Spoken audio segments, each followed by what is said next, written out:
aujourd'hui, on va parler de deux livres qui m'ont énormément fait du bien. Donc, qui sont sur deux domaines. C'est mon livre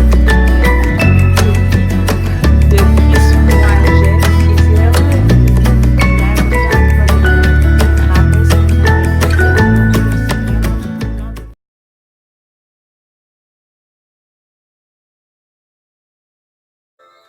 Hello à tous, me revoici à vous pour une nouvelle vidéo.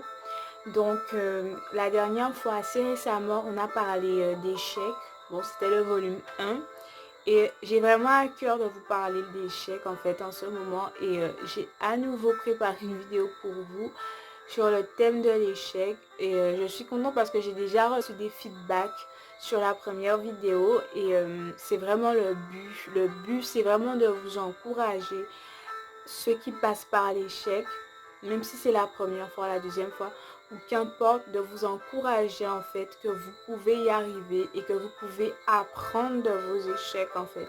Et aujourd'hui, j'ai 3 choses que je voudrais que vous soyez sûrs en fait, que j'ai à vous communiquer. Et la première chose, c'est que l'échec ne vous définit pas.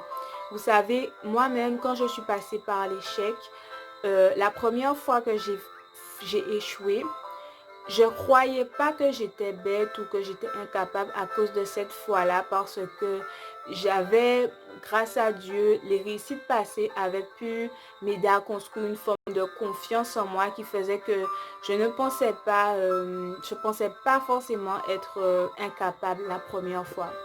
Mais à force que j'ai accumulé les échecs, je vous assure qu'au bout d'un moment, j'ai vraiment commencé à croire que c'était moi. Au bout d'un moment, je me suis dit, en fait, c'est moi, en fait. Je ne suis pas capable. Je suis cet échec qui est là, qui est dans ma vie, ça me définit. Ça définit mes capacités. En fait, je me disais surtout aussi, à force de revivre les mêmes schémas, j'arrive dans la salle d'examen de différentes manières, hein, mais telle chose ne fonctionne pas, donc je ne peux pas passer mes examens. Telle chose ne fonctionne pas, donc je ne peux même pas être admissible. Telle chose ne fonctionne pas, donc je n'ai pas une bonne note. Donc à chaque fois, tous ces processus faisaient que je commençais à me dire, en fait, je n'y suis pas capable. Au début, j'échouais, mais à chaque fois, je me disais, non, peut-être que pas, non, peut-être que je peux y arriver. Mais au bout d'un moment, vraiment, j'ai commencé à me dire, en fait, peut-être que c'est vrai. Je peux peut-être pas faire mieux que ça. Je pourrais peut-être jamais réussir quelque chose comme ça dans mes études ou professionnellement. Et en fait, c'est faux. Le travail aussi que l'ennemi aime derrière l'échec, c'est que vous puissiez arriver genre à genoux, à terre et que vous puissiez dire, ok, c'est vrai, je supprime mes rêves, je supprime mes objectifs, j'abandonne tout ça parce que de toute façon, je ne suis pas capable de le faire. Et c'est faux. L'échec ne vous définit pas. Ça ne définit pas votre intelligence. Ça ne définit pas ce que vous êtes capable de faire. Ce n'est pas vous, en fait. Vous n'êtes pas égal à votre échec. La deuxième chose que je voulais vous dire, en fait, c'est que, en fait, le plan de Dieu, c'est que au travers des échecs, qu'il puisse devenir votre seule ressource. Là, on va parler, je veux me concentrer sur le thème de l'échec scolaire et professionnel, mais ça peut être élargi à tout échec. Moi, je me souviens que j'avais énormément de plans concernant mes études. J'avais mon plan A, j'avais mon plan B, mon plan C, mon plan E, mon plan... j'avais mon plan... en fait, j'avais plein de plans. Pardon, je me suis même trompée. J'ai dit plan E avant plan D, bref. En tout cas, j'avais plein de plans. J'avais le petit plan A, alinéa. Bref, j'avais énormément de plans. Et vous savez ce qui s'est passé, c'est que j'étais quelqu'un de tenace. Donc, quand mon plan A n'a pas fonctionné, je suis partie au plan B en fait. Ensuite, quand le plan B n'a pas fonctionné, je suis partie au plan C. J'avais toujours un plan. Et quand je n'avais plus, je recréais un plan. Jusqu'au jour où je me suis dit, en fait, non, ça ne va pas continuer comme ça. Je ne vais pas continuer toujours à me faire des plans et à suivre mes plans. J'abandonne en fait. J'abandonne et je veux être juste réceptif à ce que Dieu veut me dire, à la directive de Dieu dans ma vie. Et en fait, parfois, c'est le plan de Dieu, c'est le but de Dieu, que vous puissiez abandonner vos calculs, vos stratégies pour commencer à lui faire confiance. Je m'aperçois même aujourd'hui que si peut-être j'avais abandonné toutes mes stratégies, Peut-être même que je serais sortie de cette situation plus tôt parce que j'étais vraiment quelqu'un, j'étais stratège. Bon, ça fonctionne pas, je vais essayer ça, ça fonctionne pas, je vais essayer.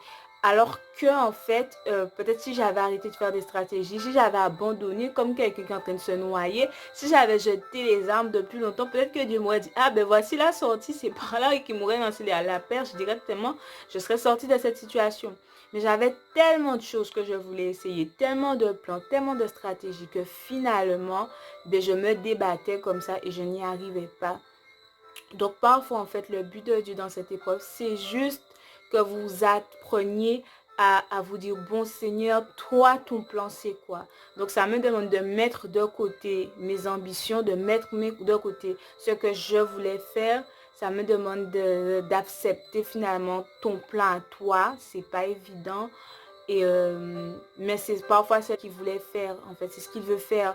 Je me souviens aussi que moi, j'avais aussi une idée exacte de comment je voulais arriver à faire les choses, qui était assez stricte, en fait, et qui ne laissait pas la place à une autre manière d'agir. Mais Dieu aussi voulait me montrer que il voulait faire les choses dans ma vie, mais pas comme moi j'attendais, pas de la façon que je pensais qui était la bonne. Il voulait les faire à sa façon. La troisième chose que je voudrais vous dire, en fait, c'est que, en fait, Dieu, parfois aussi, il permet cette situation dans votre vie parce qu'il veut que votre confiance en lui puisse augmenter d'un niveau. En fait, quand Jésus a dit à Pierre d'avancer, de le rejoindre quand il était sur l'eau, en fait, c'était genre inconcevable pour Pierre. Quoi? Mais en fait, c'est l'eau. Personne n'a jamais marché sur l'eau. Bon, toi, tu marches sur l'eau, ok, mais comment ça, moi, je dois avancer comme ça sur l'eau? Et après beaucoup d'échecs, il m'est arrivé ça. Dieu m'a dit de me déplacer dans un endroit, mais c'était inconcevable pour moi parce que je n'avais plus aucun projet, aucune idée de comment m'en sortir dans cette situation. Et il m'a fait me déplacer comme ça un endroit.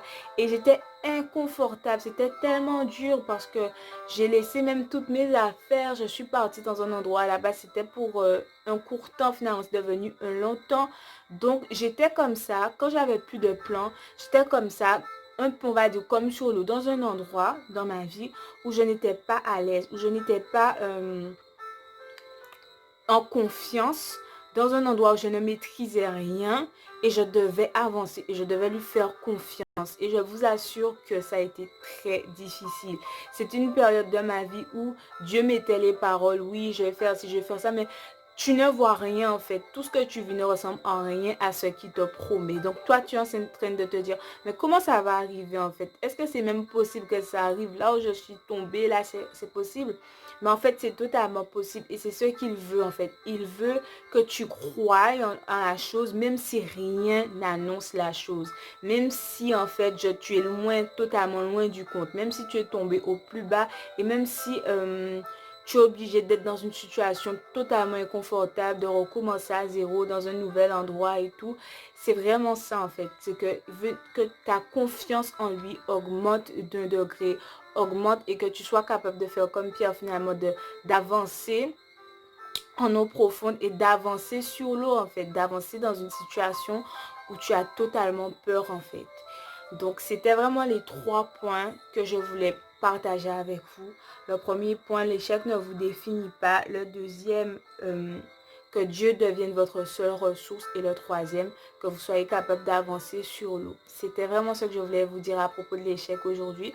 Donc la prochaine fois, on se retrouvera pour une autre vidéo. Et en attendant, si vous avez un mot, un passage, un verset, une phrase d'encouragement pour quelqu'un qui passe par l'échec, n'hésitez pas à la laisser dans les commentaires.